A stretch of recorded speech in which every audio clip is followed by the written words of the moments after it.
Problem transfer posting के अधिकार का नहीं है, विजिलेंस को कंट्रोल में लेकर बंगला जो बना दिया है इसका सत्य छुपाना है।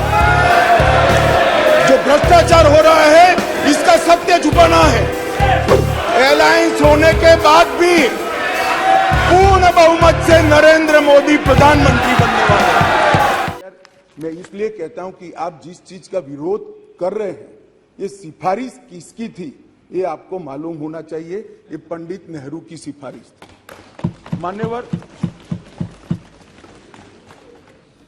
मैं उसके बाद में 1991 में सी स्टेट एक्ट के द्वारा दिल्ली को विधानसभा दी गई, परंतु 56 में राज्य पुनर्गठन आयोग की सिफारिशों पर दिल्ली की विधानसभा हटाकर उसको संघ राज्य घोषित किया गया।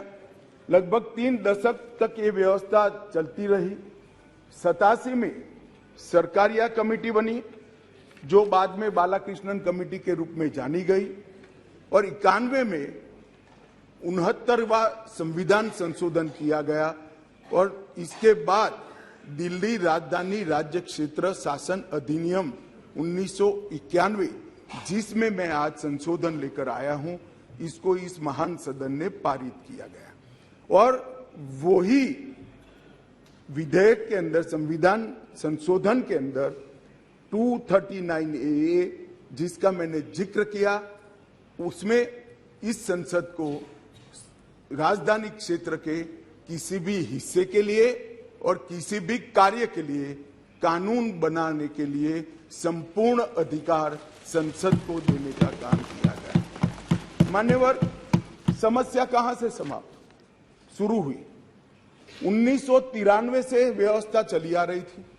कभी भारतीय जनता पार्टी सत्ता में आई, कभी कांग्रेस पार्टी ने शासन किया, कभी ऊपर कांग्रेस का शासन था तब हमारी सरकार थी, तो कभी ऊपर कांग्रेस की सरकार थी तब नीचे हमारा शासन था, मगर कोई झगड़ा नहीं हुआ था, सब कुछ ठीक चल रहा था, क्योंकि किसी की मंशा अधिकार हथियाने की नहीं थी, सेवा करने की।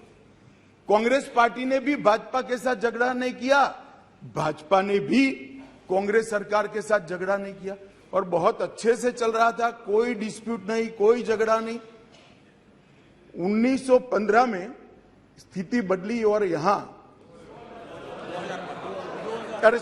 2015 में यहां स्थिति बदली और यहां एक ऐसे दल की सरकार आई जिसका मकसद, मुझे कोई झिझक नहीं है कहने में, जिसका मकसद सेवा करना है ही नहीं, झगड़ा करना। माननीय अध्यक्ष जी अनेक पार्टियों के मुख्यमंत्री रहे, अनेक पार्टियों की मिलीजुली सरकार रही, शुद्ध रूप से सरकार रही, मगर राष्ट्र सेवा करने में और जन सेवा करने में किसी भी पार्टी को कोई दिक्कत नहीं आई।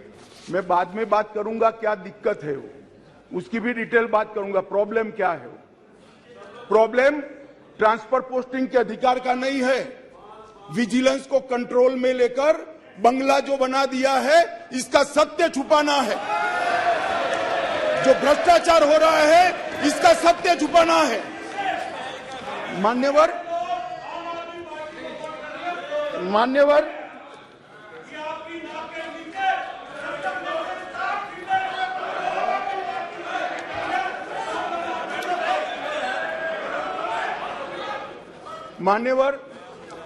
उसके बाद में 15 में अचानक ही दिल्ली राज्य सरकार ने एक विषय सर्कुलर निकाला जिसमें उन्होंने ट्रांसफर पोस्टिंग के अधिकार अपने हाथ में लिए।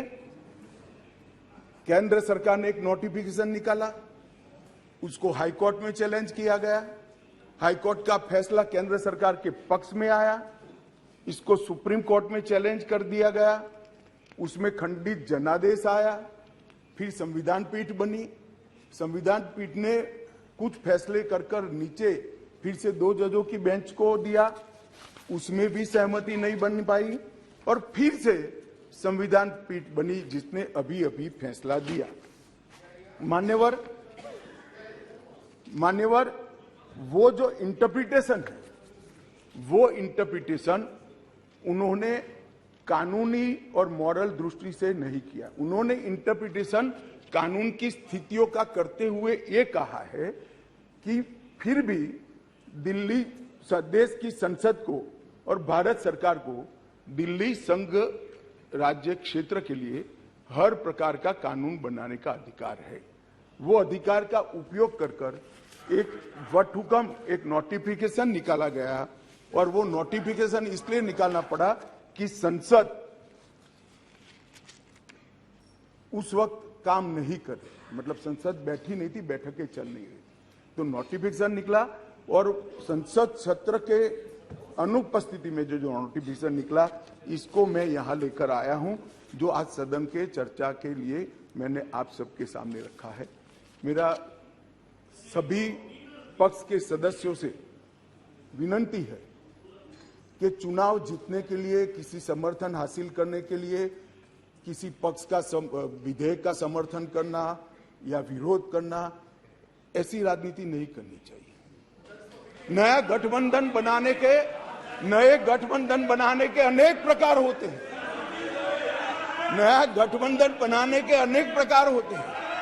विधेयक और कानून देश के भले के लिए लेकर आते हैं।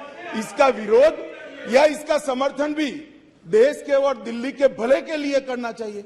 अगर हमारी राजनीति में थोड़ी स्वीकृति कम है तो सबको मिलाना है। दिल्ली का जो होना है वो हो, जितना भ्रष्टाचार होना है वो हो। मंत्री कुछ भी करे, मुख्यमंत्री करोड़ों के बंगले बनाए, मगर हम विपक्ष में रहते हुए समर्थन करेंगे, क्योंकि हमें गठबंधन बनाना है। इस तरह से नहीं सोचना चाहिए। मेरी अपील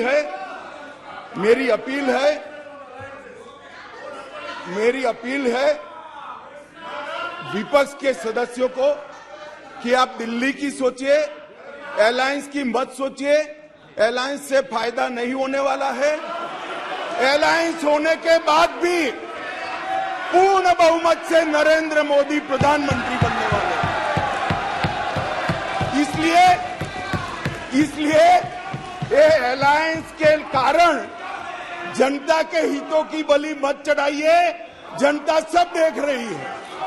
अलायंस कर आप अगर ऐसा सोचते हो, कि जनता का विश्वास हासिल कर दिया जाएगा, जनता का विश्वास आपको मिला था, मगर जिस तरह से 10 साल यूपीए ने शासन चलाया, 12 लाख करोड़ के घपले घोटाले करे, इसलिए आज वहां बैठे। और मैं फिर से कहना चाहता हूं, दिल्ली सरकार के घपले घोटाले भ्रष्टाचार को प्रच्छिन्न रूप से अलायंस की गरज के कारण मदद कर रहे हो। पूरा देश देख रहा है और पूरा देश चुनाव में इसका हिसाब किताब करेगा। मान्यवर, मैंने ये सदन के सामने रखा है बिल को। मेरा सभी से निवेदन है कि अलायंस के मद्देनजर इस पर अपना अभिप्राय न करे।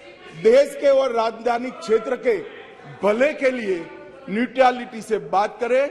और वैसे भी मैं बता देता हूं, विशेषकर कांग्रेस पार्टी वालों को, कि ये बिल पारित होने के बाद वो अलायंस में आपके साथ आने वाले नहीं है।